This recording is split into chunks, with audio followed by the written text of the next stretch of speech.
Hello again, whiskey friends. Hey, thanks for joining everybody for another whiskey review. Today we are talking about Driftless Glen. Now, not just any Driftless Glen. This is a Driftless Glen bourbon that was finished in Oloroso Sherry. So we are talking about a sherry finished Driftless Glen, which is very timely because Kelsey Durrell and I were just having a conversation about Driftless Glen. I've got a whole lot of single barrels that are always above my head right here on this shelf. I love Driftless Glen. I love Driftless Glen bourbon. I really wanted to try Driftless Glen Finished. Found this on shared pour underneath their single barrels, and it ended up being one of those situations where I was ordering two bottles. I was trying to justify the shipping, and I added a third. This was the third, and you can already see on my face where this review is going to go. So thank you for joining today, whiskey friends. Let's kick off the show.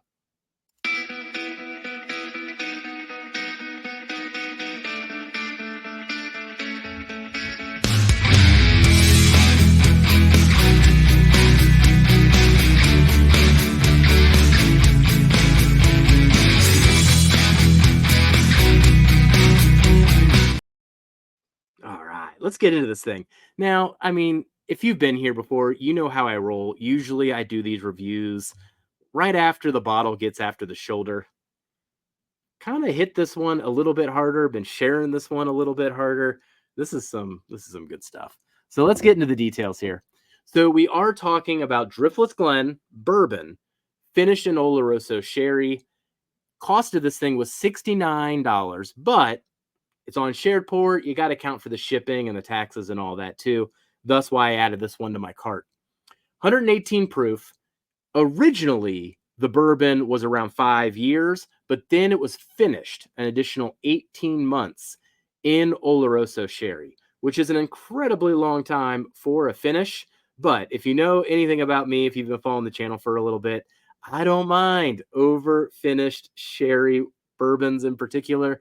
There was a pick that the Mash and Journey Whiskey Club did with Backbone just a few years ago that was finished in sherry for 2 years.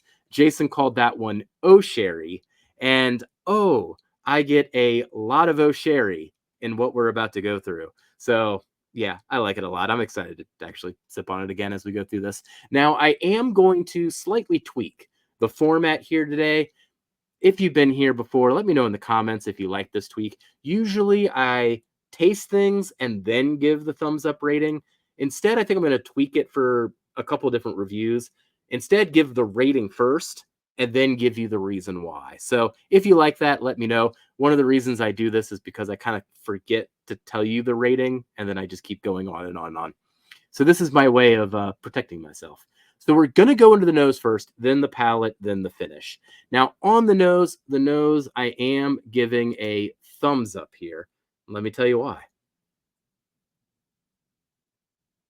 Oh man, gosh, I love that. Right off the bat, it's all of this just sherry and barrel char, which are two notes I really, really love on the nose.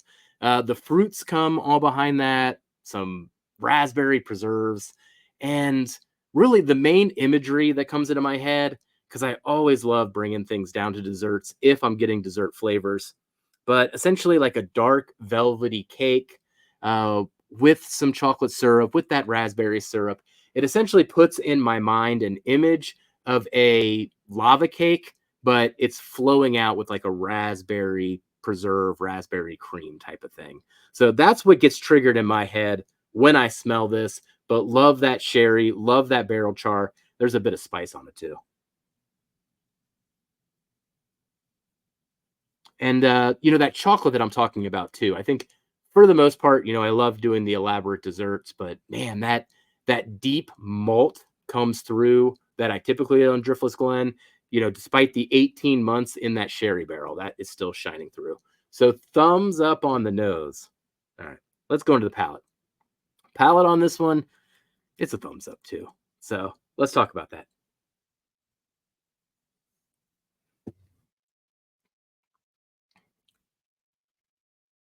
Man,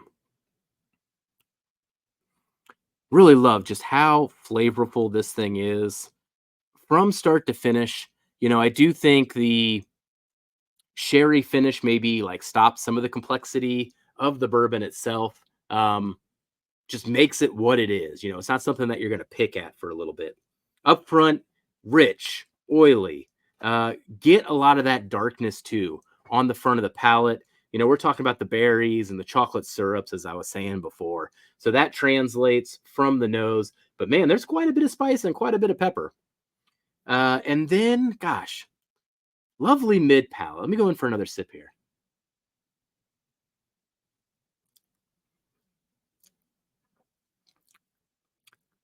Yeah, lovely mid palate. I kind of transition away from saying raspberry mid palate, get more into I mean, it's still in the berry family, strawberries. It just brightens up that little bit there to take it that different note. But still, I mean, we're talking chocolate flavor still. Jason's ingrained in my head that Driftless Glen tastes like donuts. So I'm going to say it tastes like a fried chocolate donut. Uh, More than that, like velvety cake sensation, like a fried, delicious chocolate donut covered in a strawberry cream. See, delicious here. I mean, this is like diabetes in a glass. Let's go into the finish. You know where this is going. That finish, getting a thumbs up too. So we'll talk about the finish here, which I'm still tasting from that prior sip, but I'll give myself a little reset.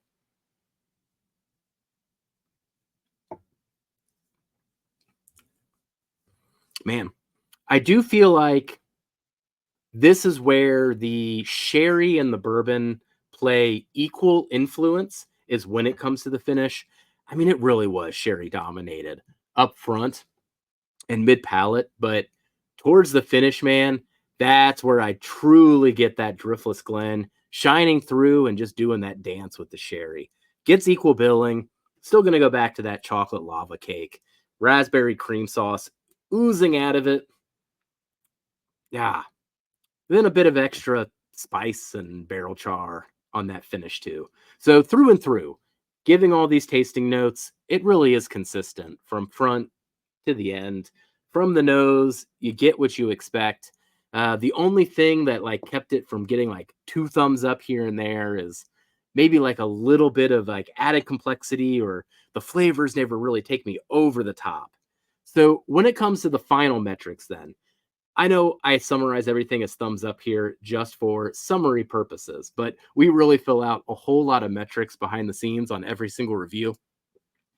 But we can summarize the 10 different metrics that we grade into a flavor score, an experience score, and a value score. Flavor score gave this one an 82.5, which essentially means it earned 82.5% of the possible points I could have given it, which essentially means I gave it eights and nines, essentially all eights and then one nine on the flavor. So, yeah, I'm a big fan of the flavor. That's thus the smile. Experience, again, I love sherry finished bourbons. I love over finished sherry bourbons, but it does do a little bit to the experience and maybe takes down that complexity score. It's all about that lava cake and the raspberry cream. And I know that sounds delicious, but how it then gets into our complexity score? There's nothing else to pick at. So got eights across the board there. Then for the value score, gave it alls the points. $69. I will probably find an excuse to add another one of these to my cart on my next share pour purchase, implying that other people don't gobble it up since now I'm talking about it. Because I haven't heard anybody else talk about any finished Driftless Glen up to this point. And really, I've never seen it anywhere but shared pour. No, I take that back. I saw one at Liquor Barn. It was an orange liqueur. That one I didn't get. I can't remember which orange liqueur it was, but you get the point. So then getting into the final score, 83 out of 100. Very, very respectable pour on this one. And very strangely, because it scored an 83, I tend to like really just aggressively share and pound anything that I score between an 80 and like an 84. So if it scores an 85 or higher, I get paranoid about needing it for end of year purposes. But when it scores in this range, it's just, I'm relentless. So ranking on this one, 20 out of 47. So we're talking about an above average pour that I've come across so far in 2024. But then all time for context, because 2024 has been one heck of a year. I can think about reasons for that later. But 69 out of 200 since we started the scoring system, gosh, just at the beginning of 2023. So still an upper third pour that I have on my bar right now. So, wow, great pick. Great job by Driftless Glen, and makes me excited to try more finished Driftless Glen at some point. I really hope more groups have a chance to go for it, or that Shared Pour releases some more of these things. So that concludes my thoughts on Driftless Glen, finished in Oloroso Sherry. If you've tried this, let me know what you think in the comments. Did this impress you as much as it impresses me? And hey, if you do business with Shared Pour and you're looking for an excuse to add one to your cart, I may have just swayed you a little bit. Let me know. So that concludes this review. I'll catch you on the next one. Goodbye, whiskey friends. Jeff, just be friends with me. But you have these whiskey friends, and you say hello again. Oh, Jeffrey, you